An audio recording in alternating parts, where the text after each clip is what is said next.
तुम्ही गाजर दाखवले होते, बरं. किती उत्पन्न आलं गाजराचं? हे 7 गुंठ रान आहे. हा. याच्यातून 35,000. हा 35,000. आणि पलीकडे ऊसाची ऊसा- लावली होती. हा. त्यांनी एक मागं पुढे 6 ते 8 आठ- 8 म्हणजे 40-42 रेंज आली. 45 पर्यंत गाजर केली होती मागच्या ते- व्हिडिओ मध्ये, ते 40,000 रुपये मिळवले. नाही, अजून पुढे वाढलं असतं. हा. पण माझ्या वडी भांडवरून आलेला आहे तो गाई. हा. जरा कॅमेरा तिकडे फिरवायचा तर बघा. तेव्हा माऊली तिने माऊली. आणलेली आहे, गाय आणलेली आहे त्याने. तेव्हा आ, हा. त्यांच्यासाठी थोडा मार्केटचा हात कमी करून तिला पोट भरलं पाहिजे. यांच्याकडे सरकावलेलं आहे.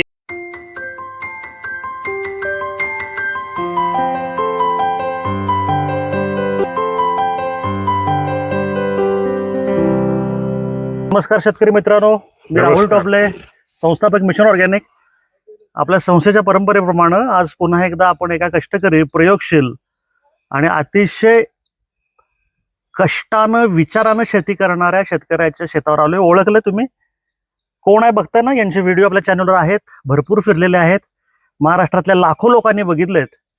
आपले अतिशय तरुण शेतकरी जे मलाही काम करताना लाजवतात, ते भगवान पिसाळ माऊली आमची आणि हे अंकुश पिसाळ. आज मी सातारा जिल्ह्यामध्ये वाईजवळ व्याजवाडी या ठिकाणी आहे. याच्या आधी या दोघांचे व्हिडिओ आपल्या चॅनलवर आहेत आणि भरपूर फिरलेले आहेत. हे वय ज्यांचं आहे, जे वय त्यांनी त्यांच्या नातवंडांच्या मध्ये आरामात घालवण्याचं आहे. मिलिटरीमध्ये काम केलेला हा कमांडो माणूस आहे. आज रिटायरमेंट नंतर स्वतःच्या गावी परत आलेत. देशाची सेवा केलेली आहे, आता ह्या माझ्या काळ्या आईची सेवा करायला आलेत. आता तुम्ही सांगा, जे मी धावपळ करतोय, धडपड करतोय, पळापळ करतोय, भगवंताच्या कृपेनं, दत्तगुरूंच्या कृपेनं, ह्या माझ्या धावपळीला, पळापळीला ज्या लोकांचे आशीर्वाद, ज्या लोकांची शुभेच्छा आहेत, ती ही सगळी लोक आहेत. आज ही लोक मनापासून श्रद्धेनं, अतिशय आदरानं ज्या निसर्गाचं काम करतायत, काळ्या आईची सेवा करतायत, म्हणून माझ्यासारख्या एका छोट्या माणसाला काम करण्याची प्रेरणा यांच्याकडून मिळते. आज पहिल्यांदा ह्या फ्रेममध्ये माझं कुटुंबीय आहे, माझी मुलगी, माझी पत्नी याच्यामध्ये आले. यांचा फार आग्रह होता की त्यांनी त्यात यावं आणि लाखो शेतकरी मला म्हणतात की त्यांना इथं भेटायचं आहे, करायचा आहे कार्यक्रम, त्यांना ओळख करून देणार आहे तुम्हाला सगळ्यांची. पण तुम्हाला ह्या व्हिडिओमध्ये माझं कुटुंबीय स्वतः दिसेल. आज मी व्याजवडीला आलोय आमच्या माऊलींच्याकडे. त्यांनी याच्या आधी प्रचंड उत्पादनं घेतलेत, अभ्यास केलाय आणि आता त्यांना निसर्गाची खरी ओळख झाली आहे. आणि मित्रांनो, मी नेहमी हा विचार मांडलाय, निसर्ग म्हणजेच भगवंत, निसर्ग हे भगवंताचंच रूप आहे. आणि म्हणून मी माझ्या सर्व कष्टकरी शेतकऱ्यांना नेहमी सांगतो, मित्रांनो, रसायन सोडा आणि निसर्गाकडे चला, म्हणजेच भगवंताकडे चला. तुम्हाला तुमचा शेतीचा मार्ग हा आध्यात्मिक उन्नती दाखवणारा आहे, जसा मला दाखवला. माझ्यासारखा दगडमाती माहीत नसलेल्या माणसाला आज दत्तगुरूंनी ह्या मातीकडे आणलं आणि ह्या मातीची सेवा करण्याची बुद्धी भगवंताने दिली, दत्तगुरूंनी दिली आणि ती संधी त्यांनी मला दिली. आणि ह्या सगळ्या प्रवासात असे सुंदर सहकारी मला भेटले, म्हणून हा प्रवास अतिशय अर्थपूर्ण आहे, सस्टेनेबल आहे. आज आमच्या माऊलींच्या तोंडातून ऐका, त्यांनी याच्या आधी 3, 4, 5 प्रकारची पिकं घेतलेत. आंतरपिकं 10, 15 घेतलेत ह्या माणसानं. मी जे नेहमी म्हणतो की तुम्हाला जर 2 पैसे मिळवायचे असतील, कॅश क्रॉप करायचे असतील, तर एका पिकावर अवलंबून राहू नका मित्रांनो. निसर्ग बदलतोय, बघताय ना, अवकाळी कसा चालू आहे, वादळ कसं चालू आहे, पूर्ण हवामान बदललंय. कधीही पाऊस येतो आहे, कधीही वादळ येत आहे. आणि तुम्ही ज्या मेहनतीनं शेती करताय ती शेती वाया जाती आहे. पण तुम्हाला माझी एक कळकळीची विनंती आहे, नम्र विनंती आहे की तुम्ही एका पिकावर अवलंबून राहू नका, आंतरपिकं घेतली पाहिजेत, कॅश क्रॉप घेतलं पाहिजे आणि छान आनंदानं, समाधानाने शेती केली पाहिजे. आज आपले व्याजवाडीचे हे तरुण, त्यांनी काय काय अनुभव घेतले ते तुम्हाला सांगतील. आणि त्यांच्या बरोबर आज कष्टकरी माझ्या माता माऊली आहेत, त्यांचं देखील कुटुंब आहे. माऊली आहेत, सुनबाई आहेत, तिचा पण व्हिडिओ येणार आहे माधुरीचा, बरं का, माझ्या बहिणीचा. आणि त्यांच्याबरोबर काम करणाऱ्या गावातल्या माझ्या माता माऊली आहेत, ज्या अथकपणे कष्ट करतात. मित्रांनो, आज ह्या माता माऊली दिवस रात्र ह्या तळपत्या उन्हामध्ये सुद्धा 38-40 डिग्री टेम्परेचर आहे, तुम्हाला मला घरामध्ये फॅन खाली बसवत नाही, अशा ह्या सगळ्या परिस्थितीमध्ये ह्या माझ्या माता माऊली आज ह्या मातीमध्ये हात घालून काम करतायत. अतिशय मला अभिमान आहे त्यांचा, कौतुक आहे त्यांचं. आणि अशा कष्टकरी माझ्या माता माऊलींच्या मुळं तुमच्या माझ्या ताटामध्ये आज 2 घास अन्न आपल्याला मिळतं. आपण त्यांच्या ह्या कष्टाला सलाम केला पाहिजे, त्यांना शुभेच्छा दिल्या पाहिजेत. आणि ही सुद्धा लोक कष्टकरी कॅमेऱ्यासमोर आली पाहिजेत आज यांचाही आग्रह होता की त्यांना व्हिडिओमध्ये घ्यायचा आहे आणि माझा असतो आग्रह, जो माणूस कष्ट करतो तो महाराष्ट्रासमोर आला पाहिजे, त्याचे प्रामाणिक कष्ट आले पाहिजेत. मागच्या वेळी आमची माधुरी लाजत होती, आज खमकी उभारले, आज त्यांच्या सासूबाई लाजत होत्या, आज त्या आलेल्या आहेत. सगळ्या लोकांनी, कष्टकरी लोकांनी त्यांचे चेहरे दाखवले पाहिजेत. त्यांच्यापासून मित्रांनो प्रेरणा घ्या आणि आज यांचे अनुभव आपण एक 5-10 मिनिटात ऐकूया. लक्षपूर्वक ऐका. हा व्हिडिओ लाखो शेतकरी बघणार आहेत महाराष्ट्रातले. तुम्हाला आनंदानं सांगतो, आज आपल्या युट्यूब चॅनलचा व्ह्यू 1,60,00,000 क्रॉस झालेला आहे आणि हा तुमच्यामुळे झाला मित्रांनो. सगळ्यांनी लक्षात ठेवा, हे व्हिडिओ व्यवस्थित बघा आणि प्रेरणा घ्या आणि तुम्ही सुद्धा रसायन सोडून नैसर्गिक शेती करा जसं ही लोक करतायत. आपण चालू करूया. माऊली नमस्कार. नमस्कार. तुम्ही आता तुमच्या सगळ्या परिवाराची ओळख 2 मिनिटं करून द्या आणि सांगा. माझे नाव भगवान केशव पिसाळ, मी माजी सैनिक आहे. ही आमची भार्या पार्वती, शंकराची पार्वती. बदल नाही, केवळ तरी थोडंफार व्हायचं चुमू होतं, परंतु ते सगळं व्यवस्थित पुढे चालत. शॉर्ट मध्ये घेतो. सुनबाई 1 नंबर भक्ती मार्ग. पारायणात मध्ये 8 दिवस त्यांचे मालक सुद्धा आणि ते सुद्धा सगळ्या प्रपंचावर तुळशीपत्र ठेवून पारायणाचं काम पूर्ण बघतात. भक्ती मार्गात मध्ये 1 नंबर. 2 नंबर संगीता. हे 2 कुटुंब सोलापूरवरनं कुठून आले? कर्नाटक मधून आलेलं आहे. येताना काय आणले माहितीये का? 4-10 भांडी आणली असतील, चांगली कपडे वगैरे, एवढंच काही आणलं असेल. पण इथं आल्यावर त्यांनी जे कष्ट केलं त्याला मी सलाम करतो. कारण त्या कष्टातून त्यांनी एक रुपया साठवून 4.5 लाखाचा टेम्पो हार्ड कॅश मध्ये खरेदी. 2 नंबर. 3 नंबर आमची सुनबाई, ती तुम्ही व्हिडिओ बघितलेला आहे. आता ती आमची एक माऊली, मला नाव माहित नाही आणि साहेबांची ती माहित नाही. मी थोडक्यात मध्ये शॉर्ट मध्ये आपलं हे सांगितलं. परंतु ही जी कामं करणारी मंडळी आमची ही चारी, थोडंफार होतं कामात मागं पुढे, तेवढं आपण समजून घ्यायचं असतं. परंतु ज्या वेळेला कामाला लागले तर त्यावेळेला ऊन, पाऊस का थंडी हे पाहत नाही, पण कष्ट आणि कष्ट. त्यामुळं आम्ही आता जानेवारीपासून मिशन ऑर्गॅनिकला जोडल्यामुळं जवळजवळ मला असं वाटतंय की आमच्या घरातली आजारी लोक 50% तरी कमी झालेत. कारण संपूर्ण जे आता भाजीपाला असू दे, जे काय असू दे, जे आम्ही हे मिशन ऑर्गॅनिक पासून बनलेलंच खातोय. हा पहिला मुद्दा. दुसरा मुद्दा, आता मेन विषयावर येऊ. हे आमचे कृष्ण आहेत आणि ते उपमा मी पुढे दिलेली आहे, त्यात मी जास्त नाही बोलतोय, ते शॉट घेतलेलं आहे. महत्वाच्या विषयावर आपण जाऊया की यांनी जे मार्गदर्शन केलं, जे अमृत अख्ख्या भारतातल्या शेतकऱ्यांनी घ्यावं, हे माझं अंतःकरणापासून त्या शेतकऱ्यांना सांगणं आहे आणि त्यांना नमस्कार पण आहे. का की आज भारत रोगमुक्त होणार आहे आणि इथून होणार आहे, ही गॅरंटी ही माऊली पूर्ण पाठीशी आहे त्यांच्या, आणि आम्ही तर खंबीर उभे. दुसरा विषय, जसं हे आलं मिशन ऑर्गॅनिकचं, भूसुधारक असू द्या, अन्नपूर्णा असू द्या, याच्या वापरण्यामुळं फायदा कसा झाला यांनी लसूण तो बघितलेला आहे, कांदळ बघितलेलं आहे. त्याच्या पुढं जाऊन शनी आता उसात मध्ये 10-12 पिकं आहेत. लसूण, कोबू, फ्लावर, हरभरा, गहू, भेंडी, गाजर आणि भुईमुग सुद्धा आहे. भाज्या तर किती खाल्ल्या आम्ही त्यातल्या. ही निघाली की दुसरी टाक, ती निघाली की ती भाजी निघाली की दुसरी टाक, ती भाजी निघाली की तिसरी टाक, अशा 2-3 वेळा त्यातनं भाज्या सुद्धा आम्ही खाल्ल्यात. त्यामुळे आमची प्रकृती व्यवस्थित आहे. मित्रांनो, एकच मिनिट थांबवतो. मित्रांनो, आज माऊलींनी काय सांगितलं ते मार्मिक आहे आणि तुम्हा सगळ्या लोकांसाठी डोळे उघडणार आहे. आज यांच्या घरातील रोगराई येण्याचं प्रमाण 50% कमी झाले. का माहितीये?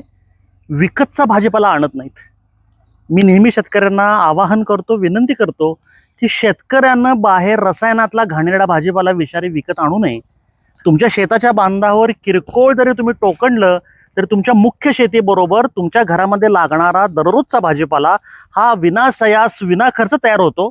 आज माऊलीने आमच्या ऐकलंय आणि गेले 6 महिने ते भाजीपाला विकत आणत नाही आहेत.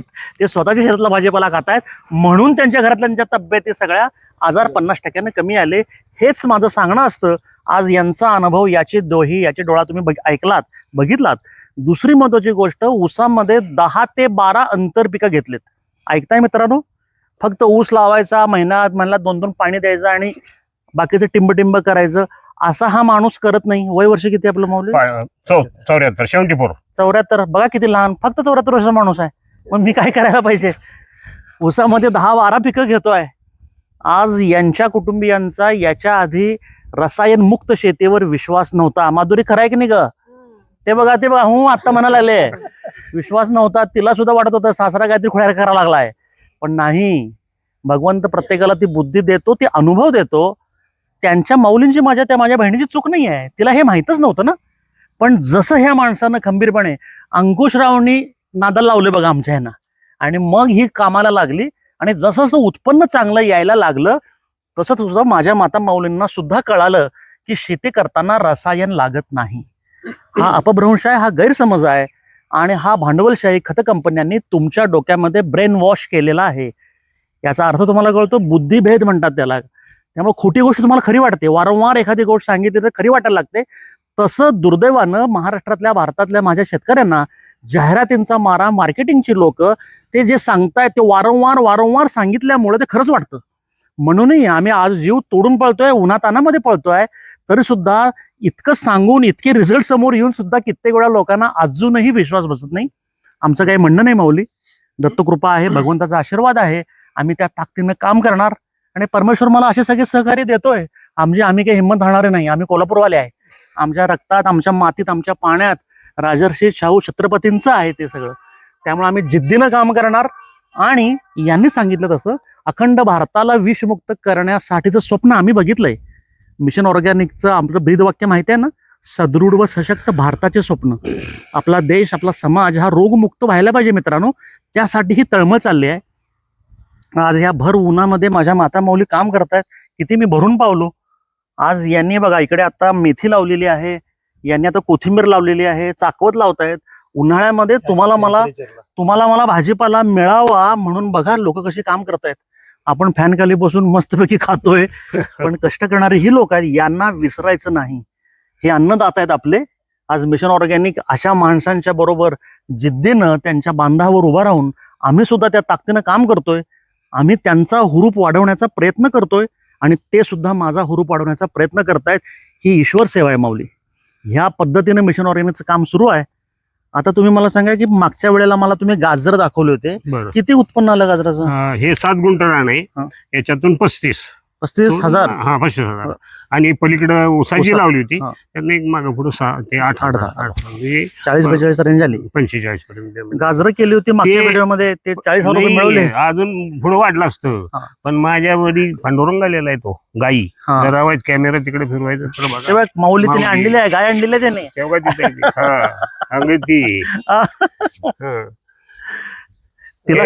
त्यांच्यासाठी थोडा मार्केटचा हात कमी करून तिला पोट भरलं पाहिजे, यांच्याकडे सरकावलेलं आहे. एक दुसरं माऊली आल्यापासून, म्हणजे ही जी गोमाता माझ्या घरी आल्यापासून अजूनपर्यंत त्यांना वाळका कडबा हा कुठेच मिळाला नाही.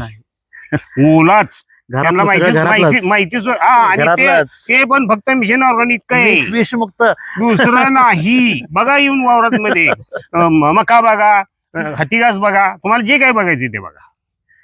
अशा पद्धतीनं ही लोक अतिशय कष्टपूर्वक आनंद समाधानानं करतात. आता एक शेवटचे 2च प्रश्न आमच्या माऊलींना विचारा, तर थांबा तुम्ही माऊली मला सांगा, रसायन सोडल्यापासून, तुम्ही खत आणायचं बंद केल्यापासून, तुम्ही पण सांगा, आणि माधुरी तू पण सांग की तुम्हाला कष्ट किती कमी झाले आणि आनंद समाधान किती आहे? झाले कष्ट म्हणजे बरं वाटतंय रसायन खत आले. बरं वाटायला लागलंय? नक्की माधुरी, तुझं काय म्हणणं? कष्ट कमी आले, खरोखर आले, आणि जास्त त्रास नाही त्याचा काही. ऐकताय ना, त्रास कमी झालाय, शारीरिक कष्ट कमी झालेत. मी नेहमी हेच सांगतो तुम्हाला, रसायन बंद केल्यानंतर शारीरिक कष्ट कमी होतात, आणि मुळामध्ये चित्तवृत्ती शांत होते. कारण रसायन, कृत्रिम गोष्ट आपल्याकडे नाही आहे. ही सगळी लोक निसर्गाकडे आली आणि आनंदानं समाधानानं शेती करतायत. बरोबर आहे ना? तुम्ही खुश आहे सगळे? माऊली काय अडचण नाही. आताच त्यांच्याकडे मी लसूण आणि कांदा बघून आलो, जो आपल्या पद्धतीनं काढलाय. सुंदर गहू, 1 नंबर. मागचा गव्हाचा व्हिडिओ आपण घेतलेला होता त्यांचा. गहू चांगला आला, ऊस चांगला टप्प्यात आलाय. सर्व पिकं यांनी केलेली चांगली आलेली आहेत. अजून भगवंताची कृपा माऊली काय असायला पाहिजे आपल्यावर. कुठलीही रोगराई आलेली नाही, येत नाही. मी नेहमी सांगतो, नैसर्गिक शेतीमध्ये रोगराई येत नाही. निसर्ग तुमच्या शेताची काळजी घेत असतो. यांची ही काळजी निसर्गाने घेतलेली आहे. हा व्हिडिओ व्यवस्थित ऐका, बघा. ज्या लोकांना माऊलींशी बोलायचं आहे त्यांचा फोन नंबर ऑफिसमधून घ्या. आम्ही खाली कॉमेंट्स येत आहेत, फोन नंबर द्या, फोन नंबर द्या. कालच यांचा व्हिडिओ पडलाय, त्याला खाली कॉमेंट आहे, अंकुशरावांचा फोन नंबर द्या. याच्या आधी मिशन ऑर्गॅनिक नेहमी व्हिडिओच्या खाली शेतकऱ्याचा नंबर टाकत होतं, पण अडचण अशी झाली, आपलं चॅनल आता मस्त व्हायरल झालंय, त्यामुळं अखंड महाराष्ट्राच्या कानाकोपऱ्यातून इतके फोन येतात की शेतकरी 8-15 दिवस जीव झोपू शकत नाही. म्हणून तो फोन दिलेला नाही आहे मित्रांनो, गैरसमज नसावा. तसं झालेलं आहे. ते बघा, लय फोन आले, भरपूर फोन आले. पण ज्यांना काम सोडून फोन घ्यायला लागतात, कामं राहतात, म्हणून मित्रांनो फोन नंबर दिलेला नाही. पण ज्या अभ्यासू शेतकऱ्यांना यांच्याशी संपर्क साधायचा आहे, कार्यालयामध्ये फोन करा, आमच्या मुली आहेत त्या तुम्हाला फोन नंबर देतील, आणि मग फोन नंबर घेऊन यांच्या कामाच्या वेळेनुसार फोन करा. त्यांचंही काम महत्वाचं आहे मित्रांनो, जसं तुमचं काम महत्वाचं आहे. आपण थांबूया. पुन्हा थांबताना शेवटाकडे जाताना अजून बोलायचं आहे. थांबा. माझा भारतातील सर्व शेतकरी बांधव किंवा माता भगिनी पुरुष असतील, म्हणजे पुरुष म्हणजे पांडुरंगन, स्त्री म्हणजे लक्ष्मी, या सर्वांना एक विनंती आहे की तुम्ही रसायन बंद करा, किंवा रसायनाचे जे भाजीपाला असू द्या, कडधान्य असू द्या, धान्य असू द्यात, हे बंद करा, जेणेकरून तुम्ही रोगमुक्त व्हाल. एवढी माझी अग्राची कळकळीची विनंती. आणि शेतकऱ्यांना खास महत्वाचा विषय आहे की तुम्ही रसायन वापरू नका. या शेतीचं वाटोळ होतंय. अरे शेती म्हणजे ही आपली आई आहे, आई आहे, आई आहे. या आईनंच आपल्याला अख्ख्या 140 कोटी लोकांना धान्य दिलेलं आहे. मग तिची सेवा तुम्ही मनोभावे करा. आम्ही जशी करतो तशी तुम्ही करा. आणि ही शेती आत्ता बघा, पहिल्या याच्यात साधं फनफाळी मारायचे तर एवढे ढिकळे निघायचे, आणि आता नुसती फणी मारलेली आहे तर मऊसूत रान झालेलं आहे. हे इतकं शेतीची सेवा केली तर मेवा मिळणारच आहे की. आणि आता त्याच्यासाठी आम्ही याच्यात मध्ये कोथमीर, मेथी आणि म्हणजे भाजीपालाच केलेला आहे. का की माझ्या कुटुंबाबरोबर भारतातल्या लोकांनी पण खावा तो, आणि ते निरोगी बनावेत, म्हणून मी पुन्हा पुन्हा नम्र विनंती करतो. ऐकलं तुम्ही? अशी भावना प्रत्येक शेतकऱ्याची असली पाहिजे. फक्त माझ्यासाठी, मला, स्वार्थ, अहंकार सोडा मित्रांनो. आपल्याबरोबर आपला समाज, आपला देश आहे, त्याची सुद्धा आपण काळजी केली पाहिजे. भगवंत तुम्हाला भरपूर देणार आहे. मी जे सांगतोय तेच माऊलींनी सांगितलं त्यांच्या भाषेमध्ये. माझी सुद्धा नम्र विनंती आहे, ऐका माऊलींचं. आणि शेवटाकडे जाताना आपल्या परंपरेप्रमाणे मी दत्तगुरूंना नमस्कार करतो, आवाहन करतो, विनवणी करतो. महाराष्ट्रातील प्रत्येक शेतकऱ्याच्या हाताला भगवंता तू यश दे. माझा प्रत्येक शेतकरी निरोगी राहू दे, त्याचे विचार सकारात्मक राहू देत, आणि सर्वांच्या तब्येती चांगल्या ठेव. सगळ्यांना सद्विवेक बुद्धी दे, आणि प्रत्येकाला चांगलं वागण्याची संधी परमेश्वरा तू दे. ही दत्तगुरूंच्या चरणी माझी कळकळीची प्रार्थना. नमस्कार. मी थांबतो. धन्यवाद.